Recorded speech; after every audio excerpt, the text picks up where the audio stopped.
história do Rio Grande do Sul apresenta singularidades e peculiaridades que valem a pena estudar. Se nós voltarmos 500 e tantos anos atrás da história do Brasil colonial, quando Cabral acha e não descobre o Brasil, nós temos já a vigência de um tratado de Tordesilhas que determinava que, a partir de alguma das ilhas de Cabo Verde, não determinando qual delas, a 370 léguas a oeste, aquela área seria portuguesa, e o que ficasse a oeste seria de Espanha. Então, o que nós temos como consequência desta situação entre as duas coroas ibéricas? Nós temos, então, uma linha imaginária que vem lá da altura do Belém do Pará, Ilha do Marajó, vem até a altura de Laguna, em Santa Catarina. Tudo que ficasse a leste era português, e o que ficasse a oeste era de Espanha. Obviamente, o que nós temos no mapa do que seria o Brasil hoje?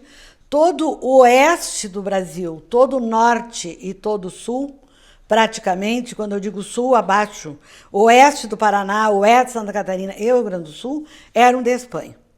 Então, a história do Rio Grande do Sul português, na verdade, ela começa a partir de um projeto português de fazer a fronteira portuguesa mais ao sul, na altura da desembocadura do Rio da Prata, no que seria na altura ali do que é Buenos Aires hoje, de onde saía aquela riqueza mineradora que os espanhóis muito usufruíram, para fazer a sua colonização, o enriquecimento da Espanha.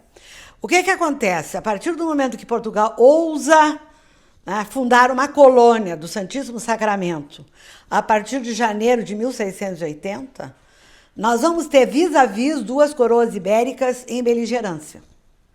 O que significa dizer de que até então quem é que morava tranquilamente no espaço do Rio Grande de São Pedro? Eram, na verdade, os índios de diferentes famílias e tribos indígenas. Como o nosso foco é tratar do litoral norte, e na sequência mais ao sul desse litoral norte, eu preciso lembrar que antes da vinda dos espanhóis como missioneiros para aldear índios no lado oeste do nosso Rio Grande de São Pedro, já jesuítas vindos de São Paulo, vinham até a altura do nosso litoral norte, a partir de 1650, para dar uma espécie de para-te-quieto, vamos dizer assim, a muitos bandeirantes paulistas que vinham até aqui para levar como mão de obra indígena para trabalhar na lavoura canavieira de São Paulo, porque a mão de obra escrava basicamente vinha desse triângulo, Portugal, África e Nordeste, e trazer mão de obra escrava africana para o sul era muito mais cara, muito mais onerosa. Então, uma forma de compensação era trazer os nossos índios administrados e, melhor dizendo, escravizados em São Paulo. Então, nós já temos um avanço colonial sobre o Rio Grande de São Pedro, mesmo antes da fundação da colônia de São Pedro, onde os jesuítas tentavam fazer esse equilíbrio. O que não quer dizer que os jesuítas também não administraram índios, Claro, só não tiveram uma postura de tratar os índios como escravos à base de uma cultura como eram tratados por bandeirantes, que é um outro comportamento. Bom, então, do lado oeste do Rio Grande do Sul, nós vamos ter uma presença espanhola, até porque era território espanhol, em que, durante bons anos, o projeto espanhol era formar 30 povoações entre Paraguai e Argentina e a parte do Rio Grande do Sul, o oeste do Paraná ali, E dentro dessas 40 povoações, nós temos o quê? 30, aliás, 30 povoações. Nós temos ali 18 sediadas no Rio Grande do Sul. A partir de 1626 e a partir de 34, os bandeirantes paulistas vêm em busca dessa mão de obra especializada, doutrinada, disciplinada, na lógica do trabalho, na lógica da escravidão, e começam a levar acorrentados milhares de indígenas para trabalharem na lavoura canavieira de São Paulo. E isso, entre 34 a 41, eles devastam com essas 18 povoações. Então, de 41 até 82, nós temos aquilo que o Guilhermino César chama, de uma forma no imaginário histórico, de terra de ninguém. Terra de ninguém do ponto de vista das coroas ibéricas, não é nem de Portugal nem de Espanha. Porque se alguém vai olhar a terra de ninguém, pensa que nem índio tem mais aqui, né? Então, a terra dos índios volta à paz. Aí, o que faz Portugal? Funda a colônia de Sacramento. E aí começa a disputa das duas coroas, certo? E isso vai fazer com que, durante bons anos, boas décadas, entre Portugal e Espanha, nós temos o quê? Nós temos tratados, nós temos guerras, né? Até que, somente em 1801, depois do tratado, primeiro ali de Madrid, antes disso tem outros, mas só para destacar, o de Madrid, depois o de Pardo, depois de 1777, Santos Ildefonso, até que nós chegamos em 1801, quando então é sepultado o Tratado de Tordesilhas e passamos a ter esse Brasilzão mais ou menos do tamanho que ele é, com apenas algumas questões de fronteira que são resolvidas depois na República. Mas isso é lá adiante, vamos voltar no tempo. Né? Então, o que acontece? Nós temos que ver que no século XVIII, portanto, ao entrar em 1701, nós vamos ter o segundo grande ciclo de colonização brasileira, que é o ciclo do ouro nas Minas Gerais.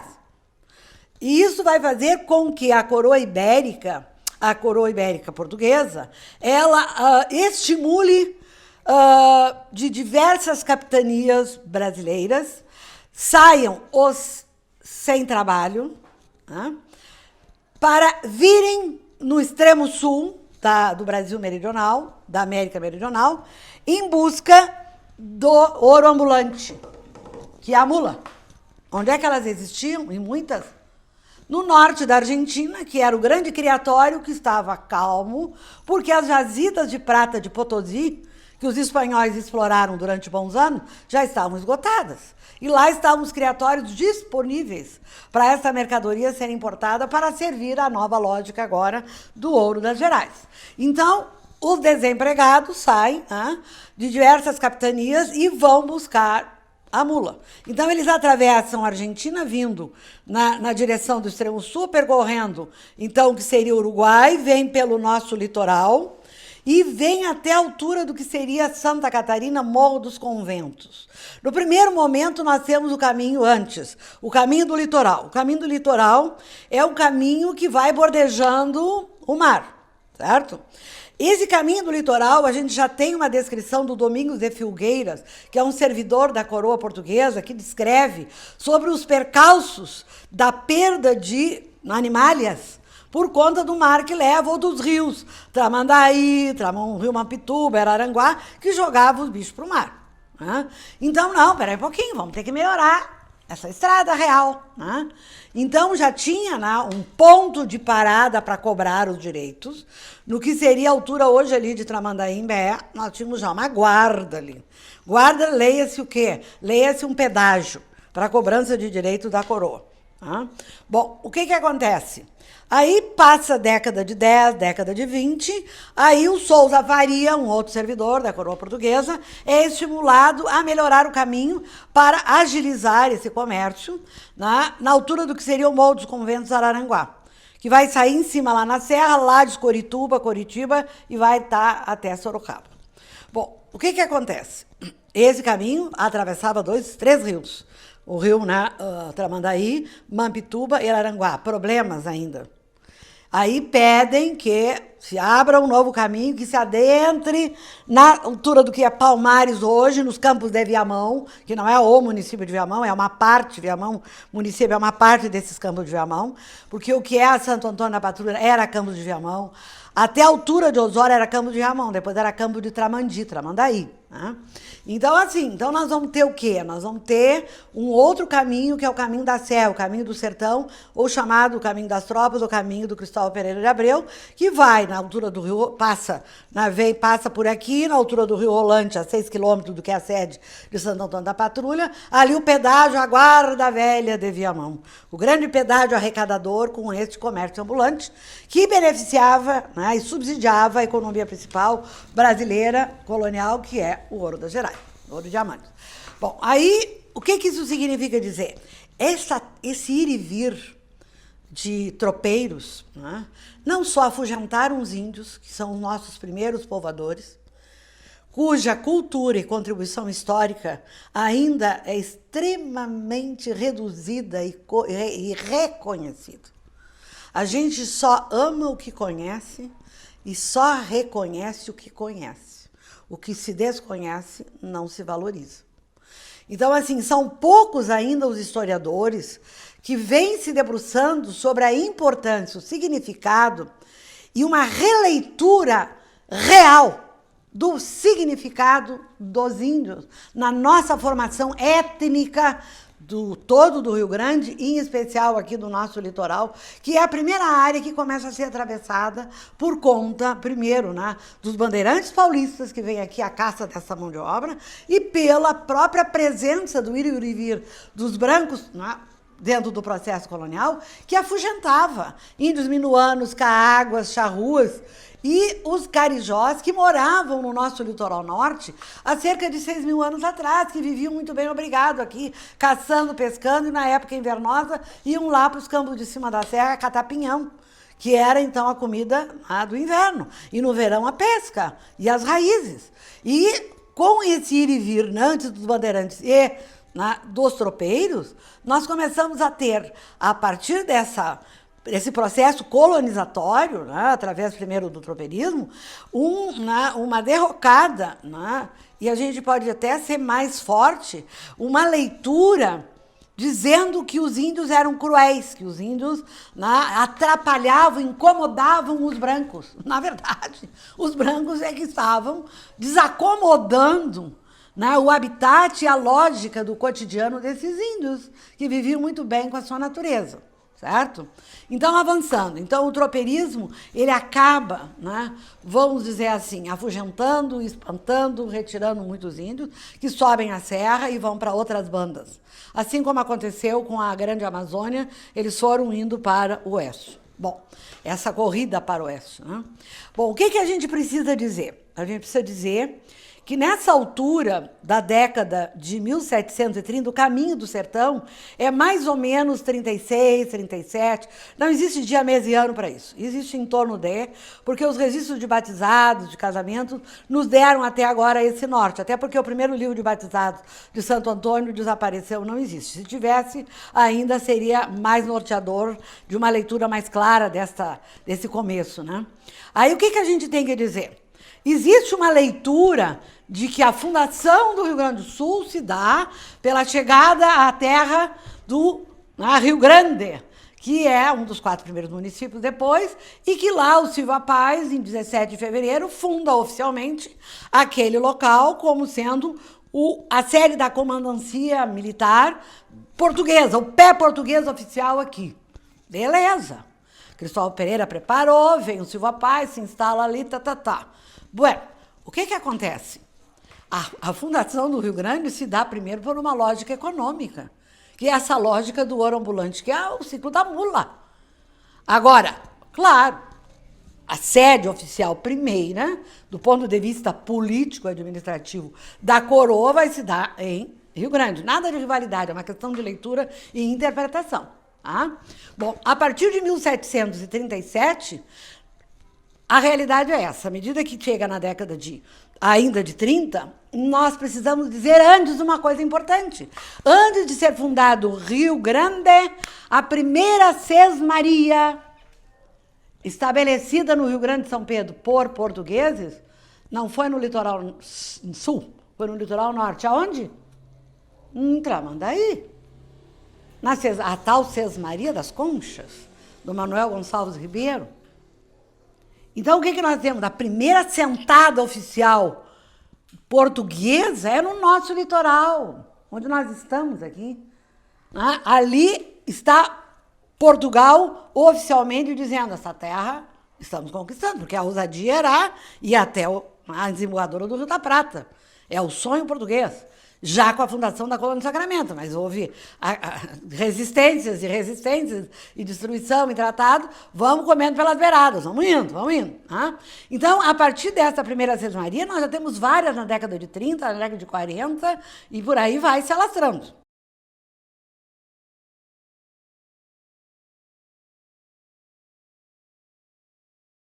Bom, avançando, qual é a realidade do nosso litoral norte, que é o nosso foco? Né?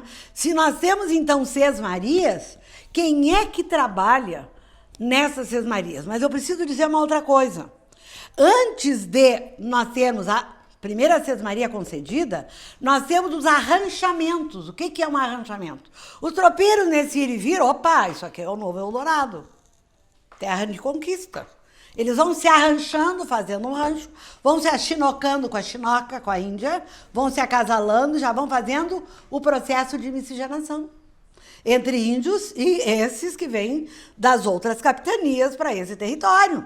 Então, nós temos um processo de miscigenação acontecendo. E à medida que oficialmente eles estão ou legitimados por concessão de sesmarias ou em arranchamento não legitimado, a quem que eles dão o trabalho? Aos escravos que eles começam a trazer e a fixar. Então, nós começamos a ter a presença africana aqui no nosso Rio Grande de São Pedro, a partir da leitura desse litoral norte, de uma forma tão substantiva que os próprios registros de óbitos de nascimento, óbito, nascimento e casamento, os próprios levantamentos de rol de confessados, nos mostram uma presença significativa de escravos, superior a de brancos, entre chamados pretos, porque não podiam chamar de pretos, mulato, mestiço, cabra, pardo, tinha várias denominações para aqueles que não eram brancos. Né? Então, assim, o número dos chamados pardos ou pretos, sejam pretos forros ou não, era substantivamente maior do que de brancos, em torno de 65%.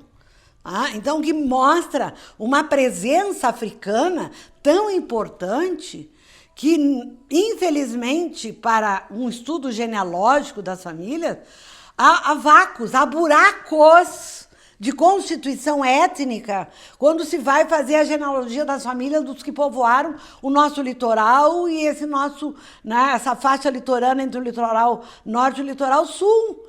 Porque aqui tem índio, aqui tem africano, e que como, na verdade, se tu não encontra isso declarado na certidão de nascimento, de óbito, de casamento, ou não fez a certidão, ou não foram registrados, eles fazem parte da formação étnica de muitos dos nossos povoadores. E que, infelizmente, pelo branqueamento do imaginário coletivo, mesmo mostrando pela sua tese, pelo seu cabelo, o silenciamento, a negação por todo um preconceito da herança escravista que nós temos no nosso processo de colonização, acaba encobrindo, acaba dando esse silêncio, e que precisa acabar, e que precisa vir à luz, e que precisa ser declarado. À medida que nós chegamos, então, na década de 40, nós temos já muitos povoadores no nosso litoral, enquanto sesmeiros, e nós temos já açorianos que desde a década de 40 vinham chegando a Santa Catarina. E que eles deambulavam. Eles não necessariamente todos ficaram ali. Como lá na Colônia do Sacramento, fundada e refundada várias vezes, lá no extremo sul da América, também deambulavam, eles eram migradores, buscando um melhor lugar que pudesse se adequar, se adaptar. Então, nós vamos encontrar, não casais de número, que é outro projeto, já na década de pós-Tratado de Madrid, açorianos que estavam já acontecendo, fazendo, buscando o seu lugar. Né? Especialmente no nosso litoral norte, pela proximidade com Santa Catarina. Então, a presença açoriana não programada para o Rio Grande já acontecia. Bom, o que acontece? Depois de muitos quiprocós entre Portugal e Espanha, nós vamos ter o Tratado de Madrid de 1750. O que isso determinava? Que o que seria o nosso oeste do Rio Grande do Sul ficaria para Portugal, isso é uma visão, né, de diplomacia portuguesa, ó, pulo do gato, de um santista, né, que pega o Rio Uruguai como uma fronteira natural, entre o que seria o lado de lá e o lado de cá, né, já para pegar o pedaço aqui do Rio Grande. E depois a gente chega lá no Uruguai, que seria na Uruguai. Então, isso vai ser um salto importante. Então, o que seria o Uruguai ficaria para a Espanha, o oeste fica para Portugal. O que isso determinava? Na lógica portuguesa, a coroa portuguesa vai pensar o quê? As 9 ilhas dos Açores estão superpovoadas, passando limites e dificuldades de alimentação para todos, ilhas vulcânicas, enfim, uma série de adversidades que uma luva serve numa mão, né, nas mãos. Então, nós vamos retirar o excedente da população do arquipélago dos Açores, né, e vamos trazer para onde precisamos fazer a retaguarda, fazer a garantia desse território, que é a banda, né, oeste do Rio Grande do Sul. Então, esse projeto português programa famílias, chamado Casais de Número, porque eram famílias numeradas, número, né, de famílias, a princípio 60 casais, para formar núcleos povoadores. Né? E já vinha isso acontecendo com Santa Catarina, então eles vão estender isso agora para o Rio Grande do Sul.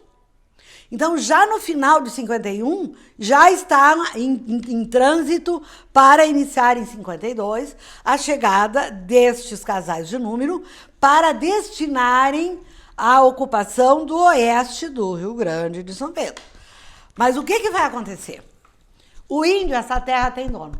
Era do meu avô, do meu bisavô, do meu trisavô, terra da família. Essa terra é nossa. Isso é um bem para ele. Não é essa terra trocada por aquela.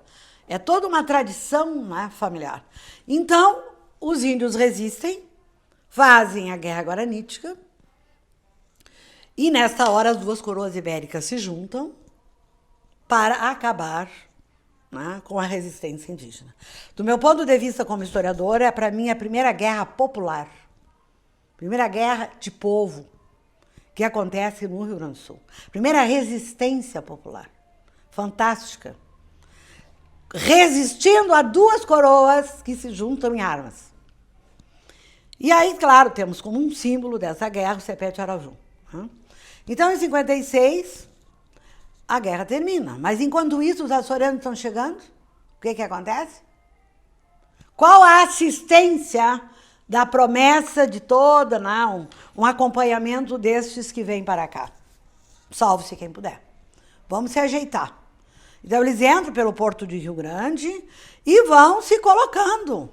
Né? Rio Grande, atravessa a Barra, vão para São José do Norte, né? Vão até Mostardas, né? E vão se colocando do outro lado da lagoa, né? Itália e Jaguarão, enfim, aqueles povoados todos ali, Caçapava, Canguçu, e vão se colocando, e vão se ajeitando, vão se virando. Né? Bom, aí, nesse processo, sim, é projetado, vim para Porto Alegre, mas a história não é tão clara assim, para se dizer que 60 povos ali ficaram. Né? E aí, o que a gente quer mostrar? Né? Eu quero mostrar que eles acabaram não tomando o destino final. E muitos deles vieram para o nosso litoral norte, nesse processo de casais de número. Mesmo antes do projeto da década de 1770. Ali em 71, 73, houve um projeto de trazer 28 casais para Santo Antônio e 21 lá para Osório. Né? Então, para além desse oficial a partir de 1752. Então, há sim uma intencionalidade de ocupação insular, com insulares, né, sobre o nosso litoral, como foi para a calha do Jacuí, que é a calha do leste-oeste, né, que é esse L, né, a letra L, que vem de Rio Grande, vai até Porto Alegre e vai na direção da Rio Pardo. É um L, que, aliás, esse rio Jacuí foi um fator geográfico super importante para a conquista do Rio Grande para os portugueses. Isso eu até já escrevi uma vez. Como foi estratégico isso, né? Então, assim, para além da fronteira invicta, né, em resistência, Rio Pardo, Cachoeira, Triunfo e por aí vai, né, o que eu quero mostrar? Que os açorianos estavam se colocando como davam. Mas quando a gente pensa que tudo vai se ajeitando e vai se acomodando, né, nada como uma nova guerra entre duas coroas. O que a gente vai ver? Em 1763, e para nós que trabalhamos com açorianos, é importante ver o que foi a saga açoriana. Porque em 1763, a coroa espanhola diz o seguinte: vai acabar com essa coisa dos portugueses no Rio Grande de São Pedro. O negócio é o seguinte: Os cebalos, ou cevalos, porque aparece das duas formas na documentação, com tropas vão vir por Rio Grande e vão jogar lá para o norte os portugueses que estejam aqui no nosso litoral.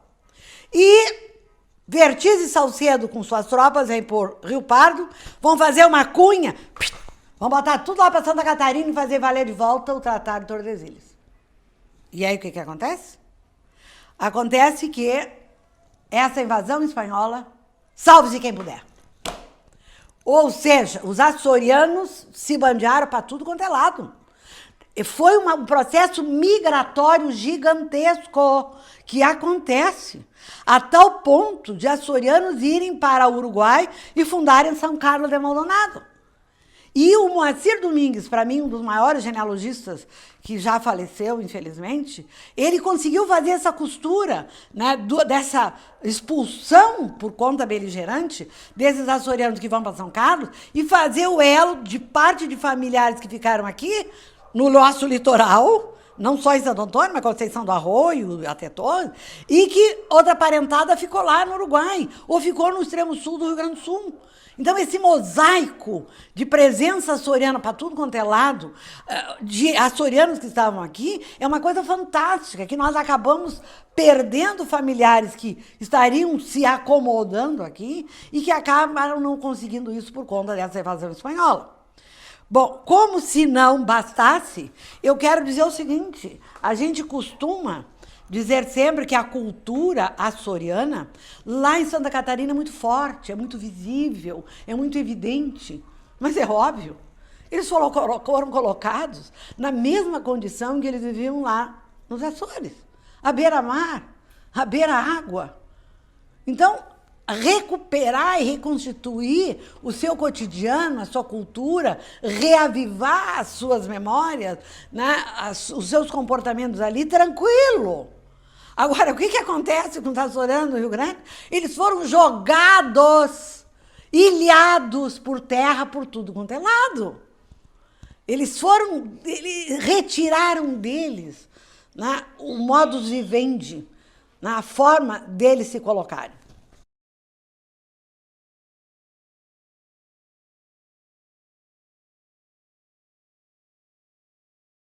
Eu sempre digo, os açorianos do Rio Grande do Sul, eles viveram uma verdadeira saga de resistência sem condição, né, de poder ter recebido os recursos e o apoio, o acompanhamento oficial inicialmente pretendido, não fosse essa condição beligerante vivida no Rio Grande do Sul. Então, a história do Rio Grande do Sul ela é muito diferente da história de Santa Catarina. Então, não dá para fazer a comparação. Então, falar da cultura açoriana no Rio Grande do Sul é, sim, necessário, mais do que nunca, trazer elementos, muitas vezes, presentes nos subterrâneos, né, dos descendentes dos açorianos que aqui estão, para que se possa valorizar e revalorizar estas bases culturais que foram, apesar das dificuldades, mantidas em silêncio, mas, felizmente, através de ativistas culturais e de ações que vêm sendo empreendidas, trazidas à luz para serem conhecidas e reconhecidas. Então, assim, ó, o que é importante dizer? Que a partir dos anos 50, 60, 70, 80, até os 1800, nós vamos ter açorianos transitando, morando, trabalhando aqui no nosso litoral, que acabaram por adotar condutas de culturas locais. Mandioca tinha nos Açores? A nossa aipim? Não tinha. Então eles passam a plantar mandioca, sim. A cana-de-açúcar, na verdade, quem trouxe para cá foi um madeirense aqui para Conceição do Arroio. Não foi um açoriano, mas esse madeirense que trouxe e implantou a cana-de-açúcar ali perto da o que seria a antiga usina do Livramento, que existiu em Conceição do Arroio, hoje Osório, ali a cana-de-açúcar se alastrou, veio para Santo Antônio, né, também, e os açorianos adotaram a cultura da cana-de-açúcar como uma cultura básica aqui e produzindo derivado da cana, né, produzindo aguardente, produzindo açúcar mascavo e por aí vai, que os tropeiros eram os transportadores, os mercadores dessa produção. Quer dizer, eles abasteciam os tropeiros para fazer a relação entre o litoral norte e os campos de cima da serra. Então, eles levavam a produção, tinha consumo, né, a partir dos açorianos e descendentes de portugueses que aqui tinha. Né?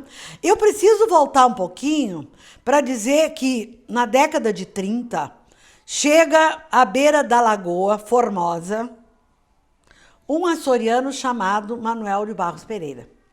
Esse Manuel de Barros Pereira, ele é nascido na ilha de São Miguel, uma das ilhas do bloco oriental, né, dos Açores, e ele se coloca na Ponta Sul ali, né, e ali ele mora em Passinhos, na altura de Passinhos, e na época tudo era, né, era a área da freguesia de Santo Antônio. Né. E o que acontece? Esse Manuel de Barros Pereira, ele vai fazer uma filha com uma escrava e vai dar o nome a Margarida da Exaltação da Cruz. E essa Margarida, ele ensina a ler e escrever. E essa Margarida, ela, com 13 anos, se apaixona por um pardo forro feito de uma relação de um padre com uma escrava. E esse cara, o Inácio José Mendonça, que é o Pardo Forro, ele ganhou essa área da Sesmaria, que é a sede de Santo Antônio. Essa área, a Cidade Alta, o centro histórico, era o centro do chamado local Púlpito. Púlpito era o nome geográfico dessa área aqui, que vai até na direção, vai para trás do hospital aqui em Santo Antônio. Tá? E esse Inácio Mendonça, ele conhece a Margarida com 40 e tantos anos, ambos se apaixonam, e o Manuel não aceita o casamento, e ela foge, né? E o fato a história é rápida, que eu quero contar, ela acaba escrevendo uma carta para o bispo, pedindo para casar. E o padre consente, e eles casam.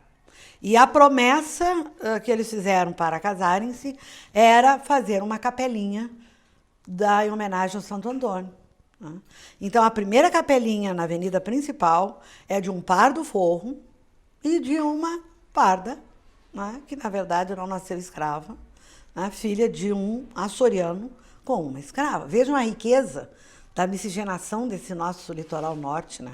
Quer dizer, os fundadores da igreja, né, da paróquia, em 1760, não é de branco, são de pardos, quer por ela e quer por ele. E esse silenciamento não pode continuar, tem que ser dito e revivido e espalhado. Claro, o Inácio ela morre cedo, depois ele casa 4 vezes, mas isso é outra história.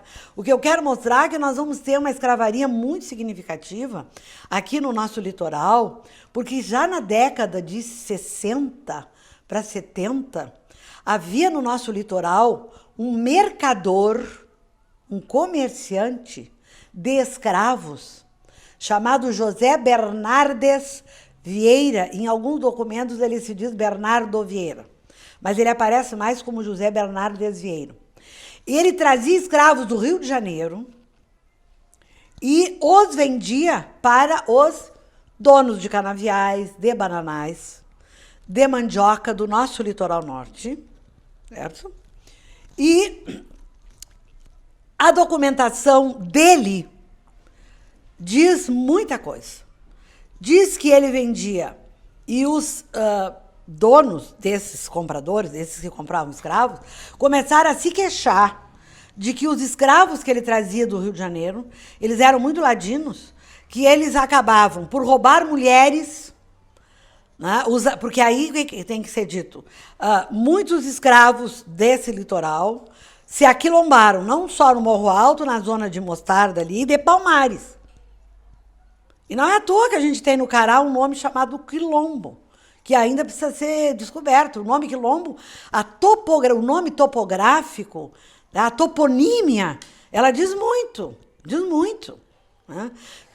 nem sempre ficaram registros, e isso dificulta, principalmente para quem vai trabalhar a presença africana, a presença indígena, né? Então, assim, o que tem na documentação? Os senhores se queixando que esse mercador trazia índios muito ladinos que roubavam mulheres para levar para os quilombos, né, para se servir, e também vinham estragar bananais e canaviais do nosso litoral norte, e que não queriam mais comprar dele, então ele tinha que se virar. Então, assim, essa documentação, ela, não sei como, ela foi parar, a gente depreende que ele foi se tratar na Santa Casa de Porto Alegre, onde eu trabalho há 34 anos como historiadora, e lá foi deixado um dossiê com vários manuscritos desse José Bernardes Vieira. Quando eu comecei a trabalhar, a gente achou aqueles documentos avulsos ali e começamos a transcrever. Casualmente era de Conceição do Arroio. Eu dei pulo de alegria, né? Porque afinal é a nossa região aqui. Foi um achado fantástico, né? Aquela documentação.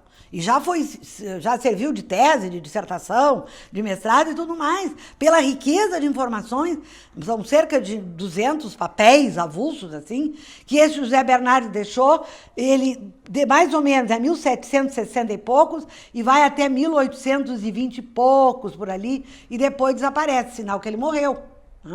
Como na Santa Casa não tem os prontuários desse período, a gente não tem como ver a entrada dele, mas como é que parou essa documentação lá? Só pode ter sido tratado na Santa Casa, levou os pertences dele e deixou lá. E eu encontrei no arquivo público, eu não, o meu pai achou, e deixou no nosso arquivo aqui, um documento lá do arquivo público do José Bernardes Vieira, de 1802, que vieram para a Guarda Velha de Viamão, os seguintes escravos, Lucrécia, José, com as seguintes confrontações. Olha só a coisificação do escravo. Com as seguintes confrontações. Lucrécia, beiço comprido, rosto quadrado, orelha abanando, apresenta condições físicas como se fosse um objeto. Como se fosse um objeto. Não dá para silenciar a presença africana, que os documentos nos mostram a sua presença significativa entrando no século XIX. Então, o que a gente tem aqui entrando no século XIX? Índios, nós temos aqui africanos, nós temos aqui açorianos e nós temos o que também? Nós temos portugueses do continente, que a gente não pode esquecer, que vieram especialmente de Trás dos Montes, que é o nordeste do Portugal continental, vieram de várias partes. Por exemplo, tem um tal de família Atanásio José Lopes, ele veio de Évora, veio dar uns costados aqui em Santo Antônio. Ele é de Évora, que não é do Nordeste. Quem vai para Madrid, ali de Lisboa, lá pode passar por Évora e ir lá para Madrid. Então, assim, nós temos portugueses continentais, temos muitos açorianos, temos muitíssimos escravos e muitos índios. Esta é a fisionomia étnica, esse é o mosaico étnico que nós podemos desenhar para o nosso litoral norte até entrar o século XIX. Quando, então, em 1801, como já falei antes, pelo Tratado de Badajoz, é sepultado o Tratado de Tordesilhas e o Brasilzão, com a Grande Amazônia, o Grande Centro-Oeste, oeste Santa Catarina, oeste Paraná e o Rio Grande do Sul, virou português até a independência, a emancipação política, melhor dizendo, em 1822. O que acontece? Acontece que 2 anos depois vem, por um projeto programado pelo governo, trazer alemães para o Rio Grande de São Pedro. O destino deles é São Leopoldo. Mas 2 anos depois, de 24, o que faz o governo? Destina parte dos alemães que estavam ali vindos para São Leopoldo e fundam 2 colônias no nosso litoral norte.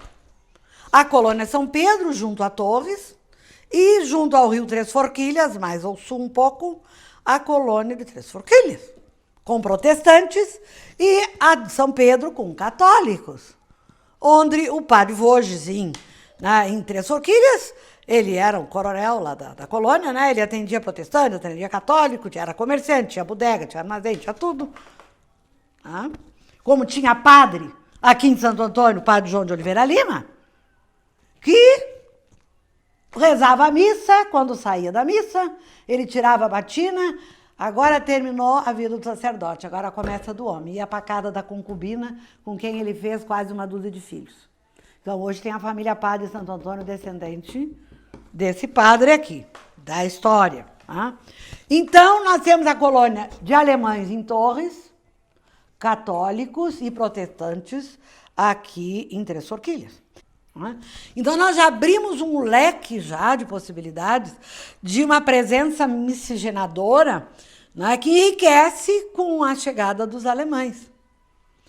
Mas, como eu disse, acabou claro. Então, assim, a presença alemã do ponto de vista cultural, de alguma forma, ela foi acobertada.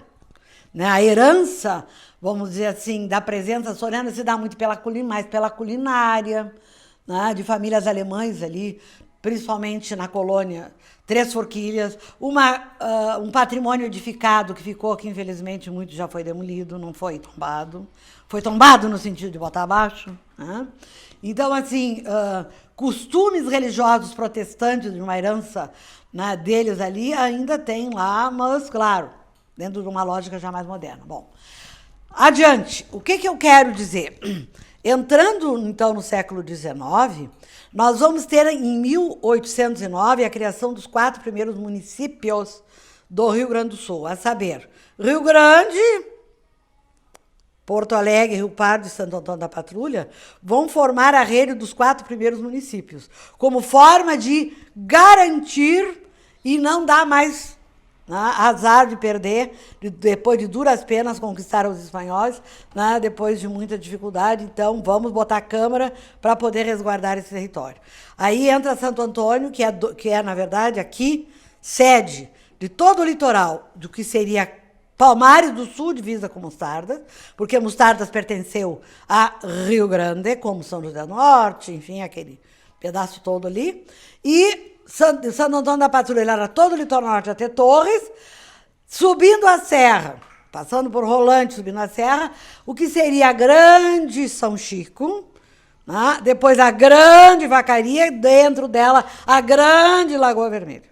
Mas isso é outro pedaço que nós estamos focando agora para tentar entender um pouco a riqueza étnica do nosso litoral. Então, sob o comando político-administrativo de Santo Antônio, o nosso litoral norte esteve entre 3 de abril de 1811 até 58, quando a Câmara de Osório se instala. Osório não era Nossa Senhora da Conceição do Arroio. Para a tristeza do Guido Múrio, que não aceitava nunca que se chamasse de Osório, né? Era Nossa Senhora da Conceição da Rua. Então, ou Freguesia da Serra. Então, nós éramos, na verdade, aqueles que... O Santo Antônio era um município que administrava esse território. Né? Então, assim, se a gente olhar a documentação de Santo Antônio nesse período, sob a dominação patulense, nós vamos encontrar nos livros tombo, em livros religiosos de atas da Câmara, nós vamos encontrar as festas do Divino acontecendo, nós vamos encontrar registro de cavalhadas. Eu nunca encontrei baile de masquê em registro escrito. Não encontrei. Eu já encontrei muito mais festa do Divino. E eu diria que a festa do Divino é a marca principal da identidade açoriana no nosso litoral norte. Com relação à presença indígena, silenciada, sonegada, não reconhecida, não dita.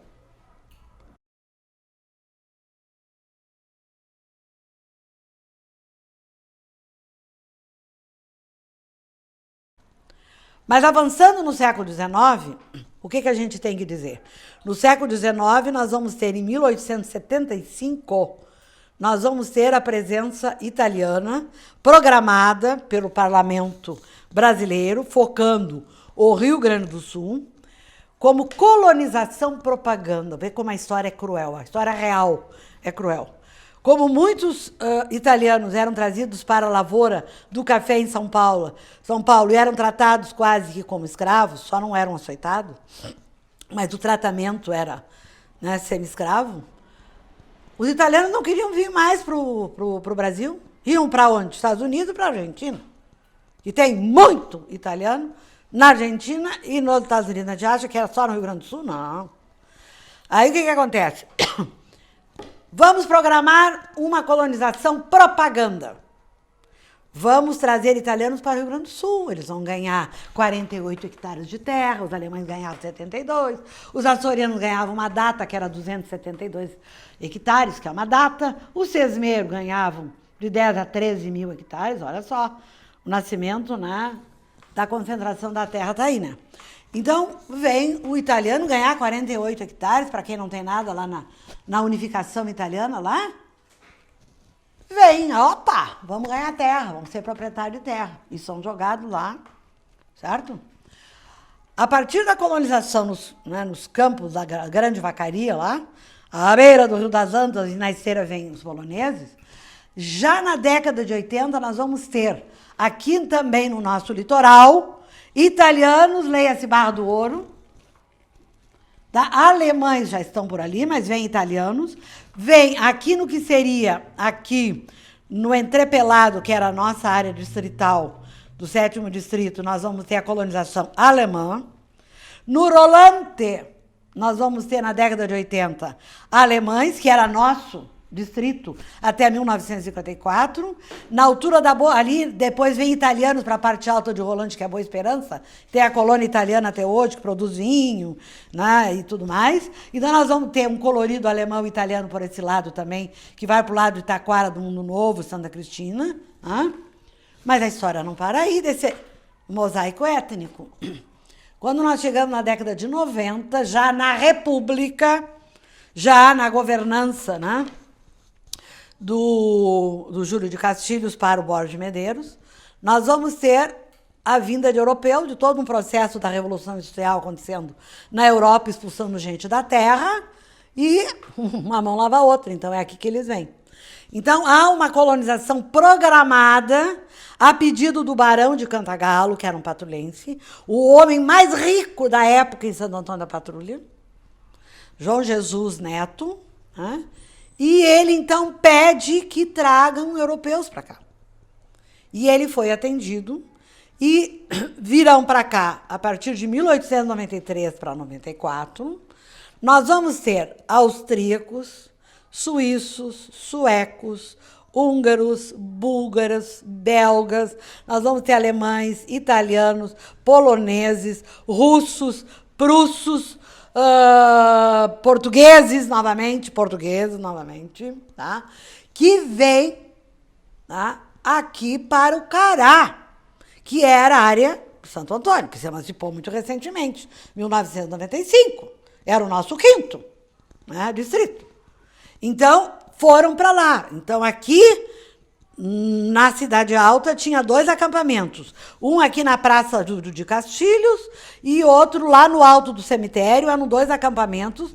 Quando eles chegavam, né, via Rio Grande, Lagoa dos Patos, Porto Alegre, Santo Antônio de Carreta, né, vinham aqui até acomodar para ir por essa estrada até o Cará, que tem uma paisagem belíssima. Eu acho lindo o Cará. Salve-se quem puder. Arranjem-se como? Que acabaram, de alguma forma, se acaboclando. A leitura que eu, como historiadora da região, tenho é de que, dentre estes europeus trazidos, a que mais mantém viva ainda a sua identidade cultural é a dos poloneses, na Baixa Grande. Justamente na área mais pedregosa, mais difícil, é o ponto mais alto do município. Esse mosaico étnico que Santo Antônio passou a exportar no processo migratório, porque muita gente foi para Osório. Atravessaram lá a Borússia, não é Borrússia, não, é Borússia. Atravessaram ali a Borússia, desceram e foram para o nosso litoral. Então, assim, esse processo de miscigenação, Para além do reconhecimento pelos nomes e suas culturas, a gente tem que desvelar e tentar decifrar os nomes das criaturas, das pessoas. Né? E aí é que eu me coloco como historiadora, assim, né? Diante de tudo que a gente falou, a gente tem leituras de uma história oficial, né? E que é uma história elitista, é uma história branca, uma história de homens, uma história que, na verdade, nega, silencia o papel de mulheres, o papel de pobre, o papel de negro, né? O papel de índio, né? Parecendo que eles não formaram o Brasil. E no nosso caso, aqui no nosso litoral norte, eu diria, se a gente for examinar o nosso Rio Grande de São Pedro, eu acho que o nosso litoral norte é o recanto mais miscigenado do Rio Grande do Sul. Né? Então, assim, trazendo, né, essa história para ouvir e escutar, e eu como faço história oral há mais de 20 anos, eu já tenho quase 1000 entrevistas com pessoas que têm muito a contar, e mais do que nunca hoje a memória é tão significativa como o documento escrito. E que até 20 anos atrás as pessoas não reconheciam na memória um valor de história. Né? O que nós temos sim é que trançar as informações de memórias que a gente vai acabar checando e vai vendo que aquilo é real, não é inventado. Mas é a leitura de cada um, é a interpretação, o olhar de cada um. A história, não existe história, né, para ser ciência, a subjetividade não pode interferir. Isso é uma piada, uma piada. No momento em que eu me coloco com a minha visão de mundo. Quem me ouve vai dizer que historiadora eu sou. E lá na porta do lado tem outra historiadora falando, ela pode falar uma história de elite. É ciência? É. A minha também é ciência. Depende do documento, das leituras e das interpretações que tu faz. Se todos nós tivéssemos a nossa identidade conhecida, reconhecida, valorizada, nós seríamos sujeitos do tempo, atrizes e atores do tempo, mais equilibrados mentalmente e felizes, e promotores da felicidade coletiva. Então, mais do que nunca, urge registrar os idosos, registrar aqueles que são pessoas descendentes daqueles que teriam, né, como valor o passado para contar, para que se possa manter vivas essas raízes. A mudança da história, do rumo da história, para uma sociedade mais igualitária, mais justa, mais equitativa, mais inclusiva, só vai acontecer quando nós reconhecermos os de baixo, o andar de baixo. Quem é o andar de baixo? Os índios, os afro. Aqueles que vieram da Europa inicialmente, os açorianos das ilhas, os portugueses do continente, e que aqui lutaram com muita dificuldade, com muita garra, com muita resistência, para fazer a sua história acontecer. E reconhecer a eles é valorizar o legado que eles nos deixaram para dizer quem somos. Nós somos o produto dessa caminhada, dessa trajetória. E que somados com os demais europeus, que já vieram no século XIX, quando o Rio Grande do Sul já estava ajeitado, já era, né, já tinha acabado as lutas entre Portugal e Espanha, aqui, então já estava numa situação mais tranquila, apesar de uma farroupilha, que é o maior movimento bélico, né, que nós tivemos no Brasil regencial, mas que, né, ao longo do XIX, os europeus aqui colocados, fora os alemães, os italianos e tantos outros tiveram que lutar, né, pela própria sorte. E nós, do litoral norte, nós somos de uma riqueza tão grande, tão especial, tão bonita, que falar de baile do Masquê, falar da festa do Divino, falar das cavalhadas, falar das festas dos reis, das folias dos reis, de manter, sabe, fazer presépios no Natal, a chegada no nascimento do Salvador, falar de danças, de uma chimarrita, que não chama Rita, mas chima, que não tem nada a ver com chimarrão, né? É uma adequação aqui. Falar de um pezinho, falar de um balaio, quer dizer, as nossas danças gauchescas têm tanto da herança açoriana que tem que ser conhecida e reconhecida, né?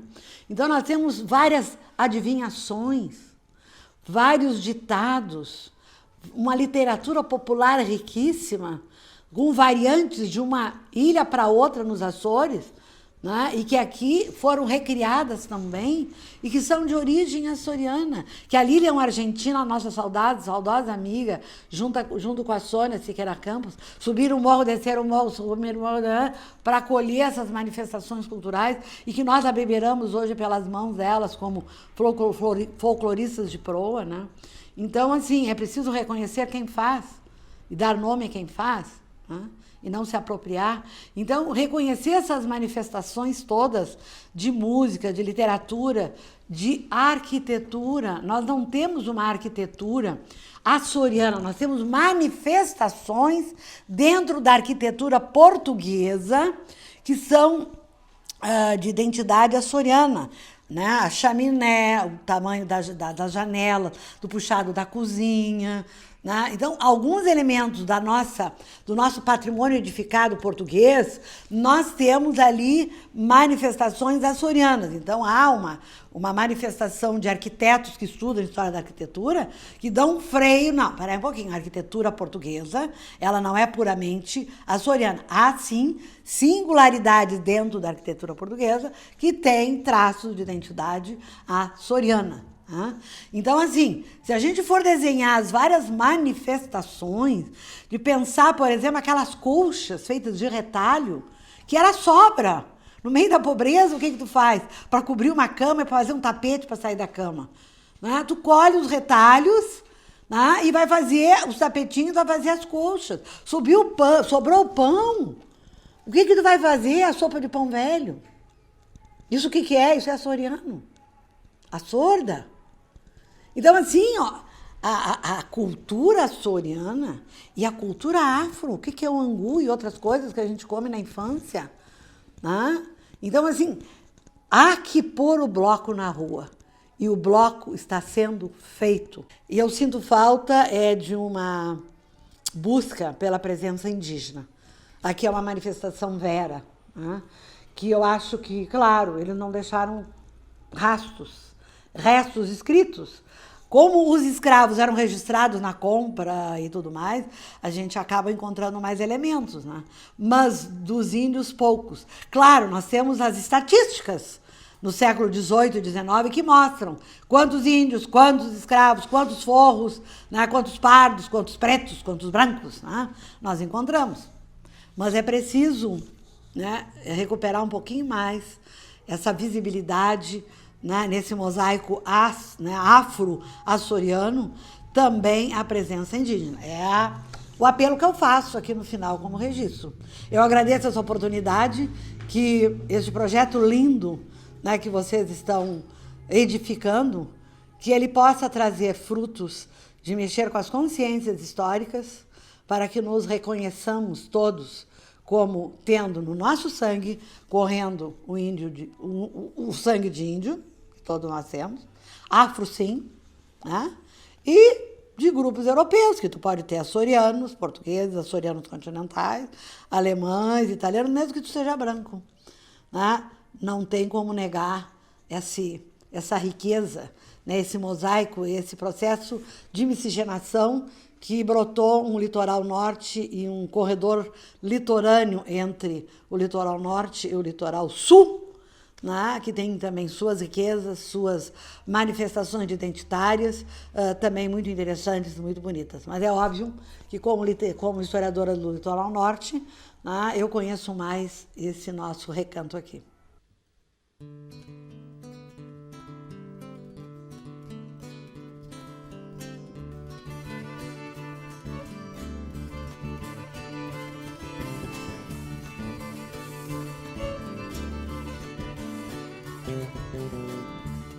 São cantares e promessas de essência secular, ouro negro escondido no sul do meu olhar, varando dunas e juncais, garimpando essas riquezas, entre galpões e figueiras, nessa estrada em solidão.